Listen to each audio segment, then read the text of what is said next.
This episode is brought to you by Hasa.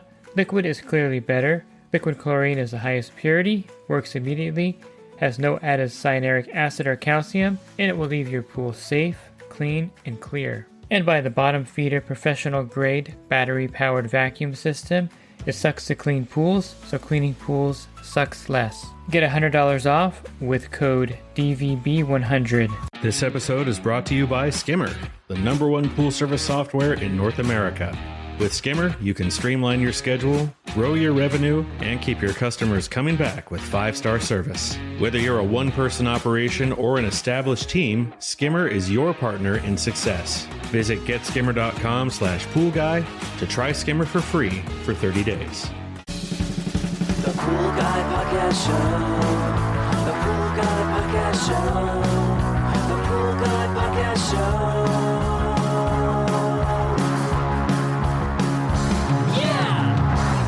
Hi, and welcome to the Pool Guy Podcast Show. In this episode, I'm going to talk to you about test strips. Specifically, are they accurate? Should you be using them? Do they have a bad rap? Are they useful in the industry? Should you test weekly with them? Are they accurate? I'm going to go over all of these here. I'll try to cover most of this here for you on pool water and spa test strips. Are you a pool service pro looking to take your business to the next level? Join the Pool Guy coaching program. Get expert advice, business tips, exclusive content, and get direct support from me. I'm a 35-year veteran in the industry. Whether you're starting out or scaling up, I've got the tools to help you succeed. Learn more at swimmingpoollearning.com. I think the #1 way you can find out if test strips are legitimate are by which companies are making them. That sounds kind of like circular logic, but it is true that the people that make the test strips also make other testers for the industry. In fact, Taylor, the one that's pretty famous for the reagent test kit, didn't really start making test strips until about, I think, 7 or 8 years ago is when they first started making them. So that tells you something about jumping into the market with test strips from a company that stayed out of the market for a long time and decided that maybe there is something here and the technology might have improved to the point where we can get into the market and still consider the testing accurate, because their big thing is accurate water testing. And so Taylor's known for having really accurate reagents. So besides Taylor, of course, LaMotte has been making test strips for decades. And then you have Aqua Check. It's the Hawk company. They make a lot of digital testers. So you kind of can feel that these test strips may actually be viable based on major manufacturers making them. Of course, a lot of smaller companies make them as well. And so let's talk a little bit about accuracy of the test strip.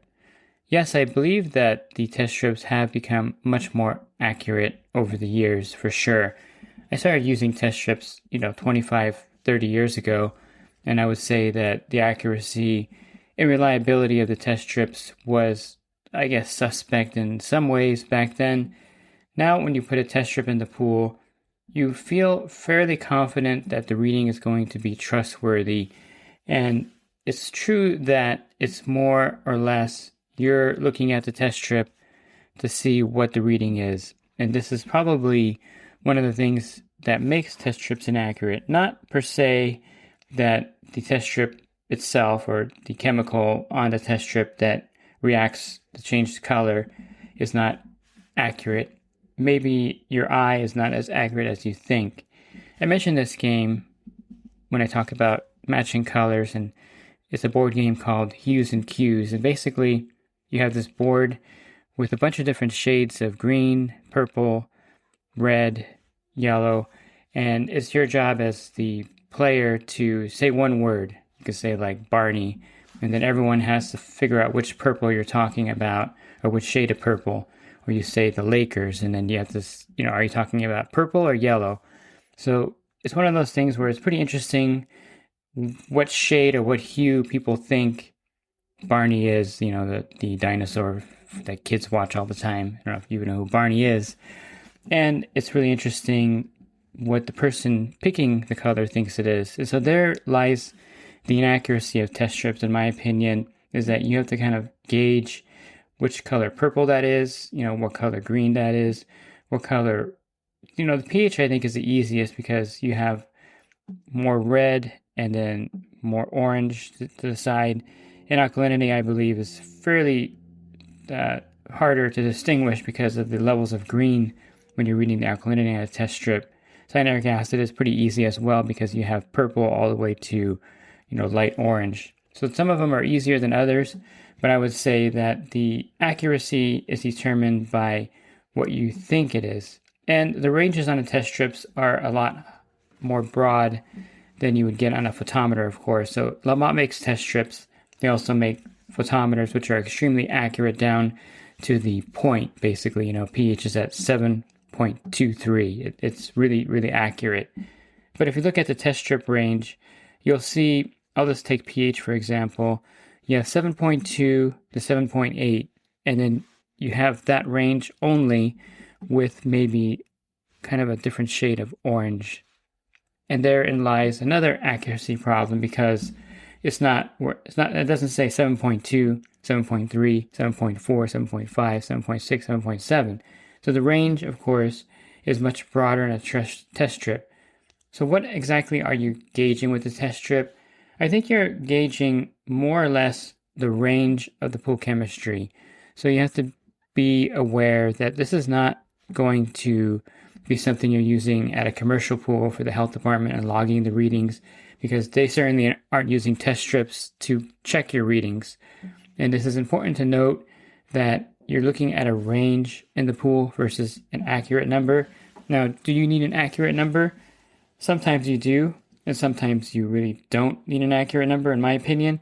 For example, if you're testing for chlorine and it's either 5 or 6 parts per million or 7 parts per million, I don't think it really matters too much at that point, to the point where you have to get a photometer and double check it. The pH as well, if you're at 7.4 and you think it's 7.5 or 7.6, you're pretty close in range there. So, but there are certain situations where I think the range can be critical. You're starting up a new pool. You, of course, are doing commercial pools.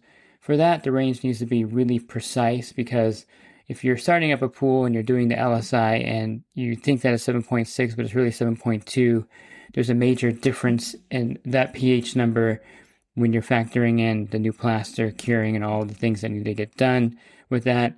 But for a regular backyard pool that people hardly use, I don't really think that if the chlorine comes in at 4, 5, or 6 parts per million, that you really need to worry about it at that point. So accuracy is based on the need for accuracy, I should say.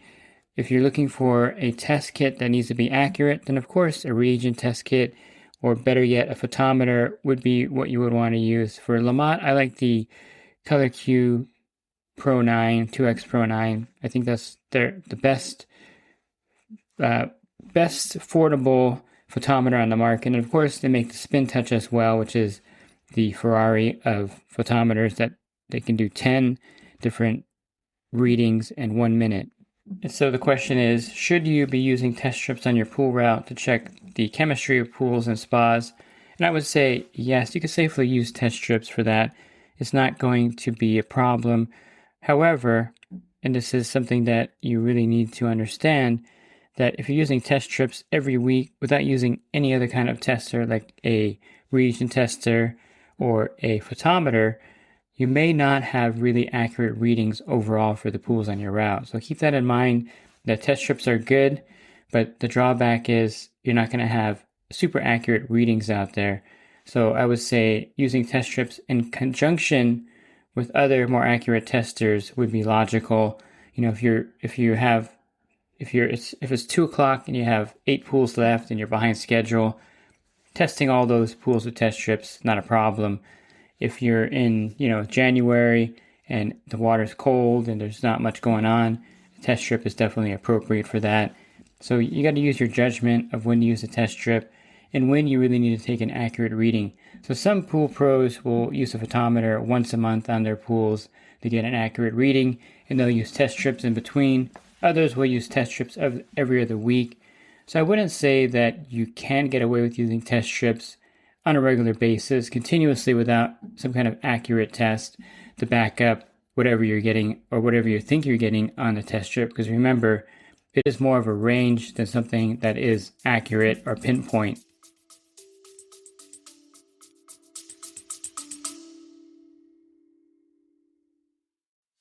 And the Pool Guy Podcast Show has teamed up with UPA to bring you affordable, reliable liability insurance starting at just $64 a month.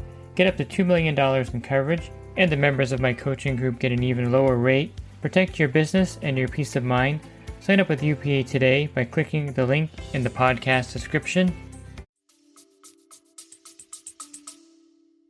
One of the things about test strips that I like is the number of different test factors you can accomplish with them. You have test strips that can do free chlorine, total chlorine, bromine, pH alkalinity, calcium hardness. Now remember, it's actually the total hardness and not calcium hardness when you're using a test strip. Cyanuric acid, which is stabilizer, CYA. And then you have really a farther range of testing that a reagent and sometimes a photometer can't test for. Although there's a lot of photometers like the Pool Lab 2.0 that can test for a lot of things that test strips test for as well. You can do copper, iron, borates, salinity or salt. Sodium chloride is actually what it tests for. I find those test strips to be a little suspect. You have phosphate, which is a test strip that's really vital in the industry. And then you have, of course, alternate sanitizers. So you have biguanide shock, hydrogen peroxide, and you really can't do a lot of the things that you can do with a digital meter like total dissolved solids and conductivity with a test strip. So there are limitations to what a test strip can test for in that regards. So there are limitations with test strips, but there are also advantages because of the wide ranges or test factors you can test with a test strip. And I guess you may be wondering, well, who makes the best test strip? And that's something that you have to kind of find out there while you're working. I don't think I would say that you would want to look at who makes the best test strip. More or less, you want to find a test strip that you're comfortable with as far as the color chart and as far as what you think is accurate for your pool route. Now, there are some go-to ones. I think the AquaCheck test strips have been around pretty much forever as well. And I find those very easy to read and very accurate. So you may want to get those test strips. I also like the color chart on back or the side of it. I find that it's easy to read. So AquaCheck is one of the easiest. Now there's all different ones like 3-way test, 4-way, 5-way, 7-way test. So you have to figure out what's also best for you. You know, how many test factors do you really need each time you dip it in there? If you have less test factors, of course, the test strip is less expensive. You know, how often do you need to test for these 7 test factors? And it's one of those things where you're going to have to choose and pick which test strip to use at the situation. You, of course, should have a lot of 7-in-1 test strips available for you to test for a number of factors. And then, of course, the LaMotte test strips, I like those as well. I find that those to be very accurate. And there's a wide range of LaMotte test strips as well. And then, of course, Taylor is one that you may want to gravitate towards because you're using the reagent test kit. They do make robust test strips as well. I like the Taylor test kits as well. I think they're very well made, and the color chart on the back, again, is somewhat easy to read and match the color. Some of the advantages of test strips are, of course, again, the variety of things you can test for that you can't test with the reagent tester, like phosphates. You can get a good phosphate reading with a test strip. I think the main advantage of the test strip really is time saving. I filmed a video where I was doing the ColorQ 2X Pro 7. I was running all 7 test factors in real time, and I think it was about 5 minutes to do all 7 test factors, which of course is very accurate, but it is time consuming. And the test strip takes no less than 20 seconds, basically. Dip it in, you take it out, and you look at the reading, and that's all you're doing. So it's a huge time saver, especially if you're maybe doing filter cleanings during time of month and you want to test the water. There's no need really to do a battery of tests at every pool sometimes when you're in a rush.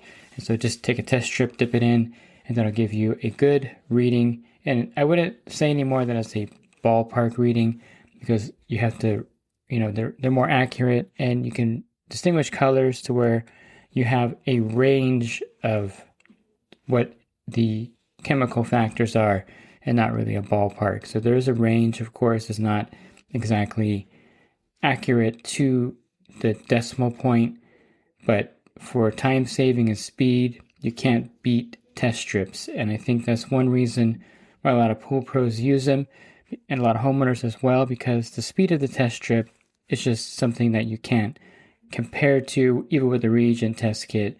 And even with a reagent test kit like the Taylor, K2006 kit, you still are matching the color with your eye, and it's going to be as accurate as you see that color.